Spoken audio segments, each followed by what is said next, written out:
Hi, today we're going to learn about transformation and transgenic organisms. We'll be working with notebook pages 104 and 105.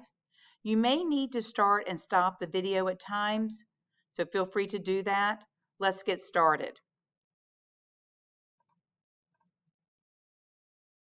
Okay, again, here is a PowerPoint on transformation and transgenic organisms.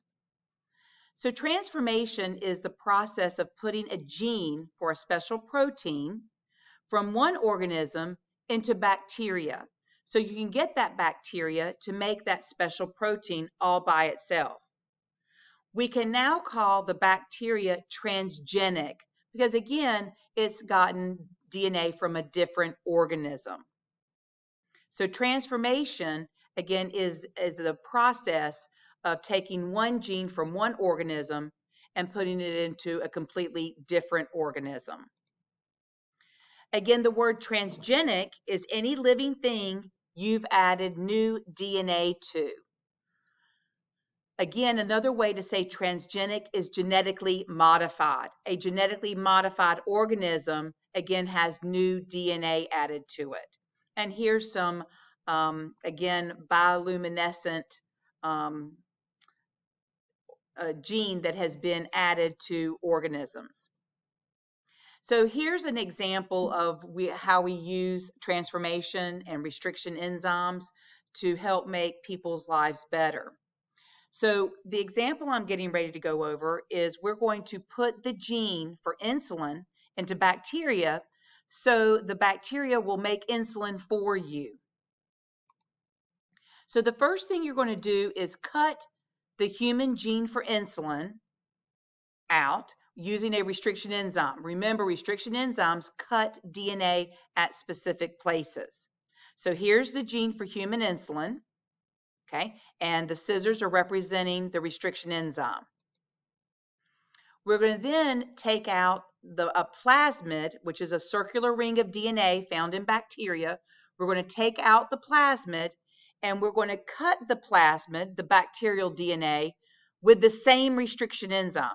We need to make sure we use the same restriction enzyme to ensure that the two pieces of DNA from the two different organisms, that their sticky ends match up. So again, right here is the gene for human insulin. This is the bacterial DNA, and we're going to splice them together.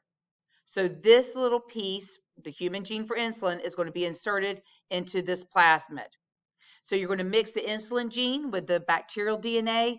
Their sticky ends will match. What's been formed is something called recombinant DNA. So DNA from two different organisms is then referred to as recombinant DNA. So we're going to put the recombinant DNA into a bacterial cell. That process is called transformation. The process of putting DNA from another organism into a bacterium, that bacterium has been transformed, and that process is called transformation. If it works properly, the bacterial cell should now make human insulin. So again, here's the bacterial cell, here's the plasmid, it's now got human insulin gene inserted in, and so the cell goes and makes human insulin. And then here, this little puddle here is just a secreting of the human insulin.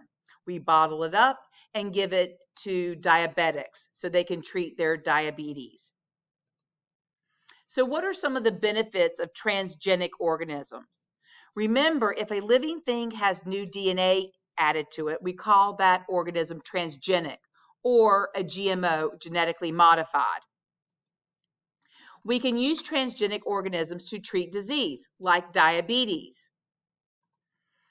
Transgenic organisms can also improve agriculture. For example, you can add a gene for a bug-killing bacterium to a plant. The transgenic plant will kill any bugs that try to eat it. So here we've got a gene that came from a bacterium that apparently will kill an insect, a bug that's trying to eat it. So we take this gene and we put it into the plant. And then when the pest, the bug, tries to feed on the plant, it kills it. But this plant did not have the ability to kill the little critter here on its own. We had to give it that gene. Now, why is this beneficial? We're able to feed more people. We don't have, the Mr. Farmer is able to make more money. We're able to feed more people by being able to produce more food. It's not getting destroyed by a pest, some bug that's trying to eat it.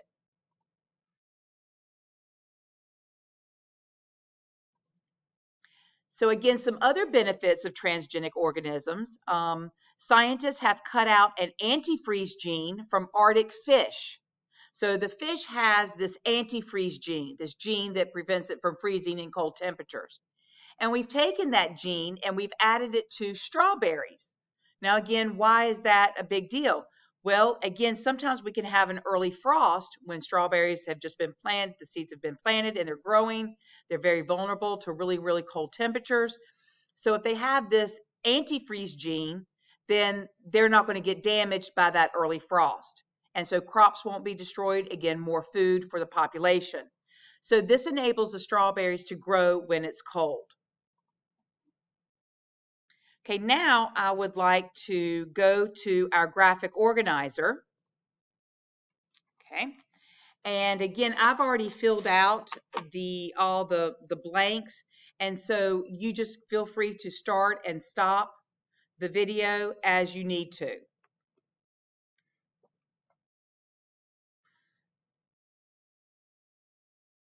Okay, so again, we're talking a little bit about recombinant DNA technology.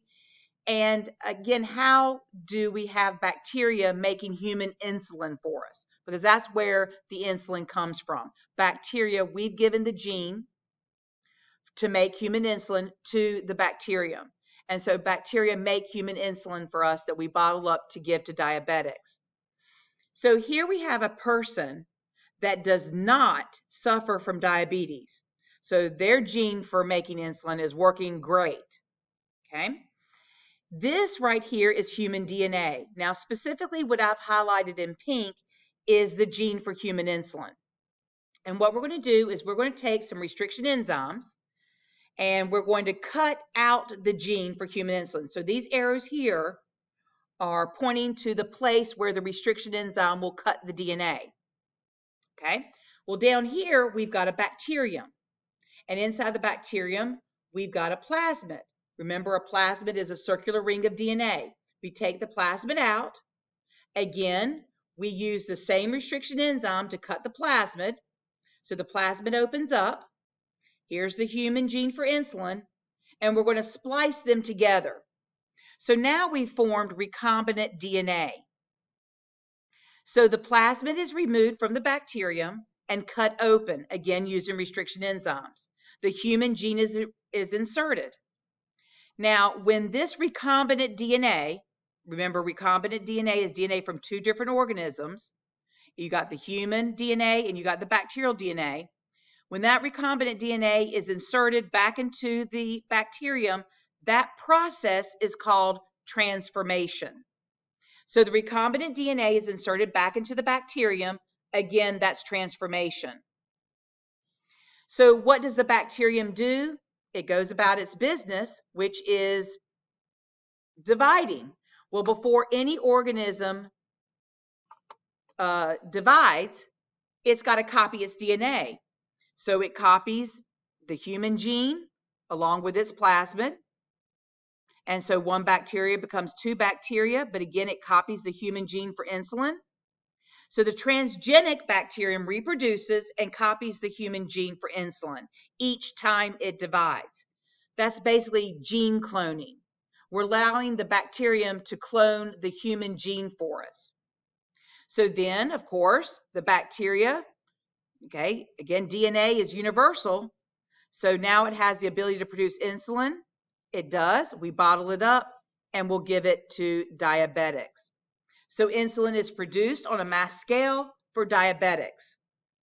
Now, looking at the last box here, why do you think bacteria are used in the process of producing human insulin?